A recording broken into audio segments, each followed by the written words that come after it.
Good afternoon. I want to thank everyone for attending this mini lecture. My name is Gaudreault, and I'm a senior at Columbia Southern University. Today I would like to take a few moments of your time to discuss some areas to help make you a better EMS educator. These topics include the difference between learning outcomes and instructional goals in the EMS curriculum, how goals and outcomes help the EMS student with critical thinking in applying their learning in emergencies. And I would also share with you my approach on how to meet the goals and outcomes through the use of teaching strategies that would work well in the EMS classroom. First, I would like to explain the difference between learning outcomes and instructional goals. Although these words are sometimes used interchangeably, they have subtle differences. A learning outcome is a measurable set of standards that each student should be able to attain throughout the learning period. These outcomes should be relevant, attainable, evaluated, and then rewarded. An example for your students would be the EMS student will be able to complete a timely and accurate patient assessment on a trauma patient and to treat life-threatening injuries in a specific order. The student will be given the opportunity to observe the correct method, participate in hands-on practice, watch videos and other methods to remember the steps of the assessment.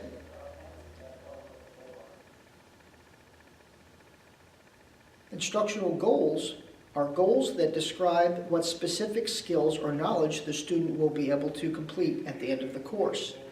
An example of this would be the student will be able to conduct a head-to-toe assessment on both medical and trauma patients and be able to identify, treat, and rule out life threats. So how do these goals and outcomes help your EMS student to use critical thinking skills to perform the new knowledge that they have attained for real emergencies? I'd like to read a quote from an article written by Arthur Hesse in July of 2013. He wrote, "In 1987, the National Council for Excellence in Critical Thinking defined the term as an intellectually disciplined process of actively conceptualizing, applying, analyzing, synthesizing, or generated by observation, experience, reflection, reasoning, or communication. I believe by setting goals for your students, showing them that they are attainable, and guiding them through their learning process, you will be successful at producing a qualified, well-trained provider." Lastly, in closing, I would like to share with you my approach on how to meet the goals and outcomes through the use of teaching strategies that will work well in an EMS classroom.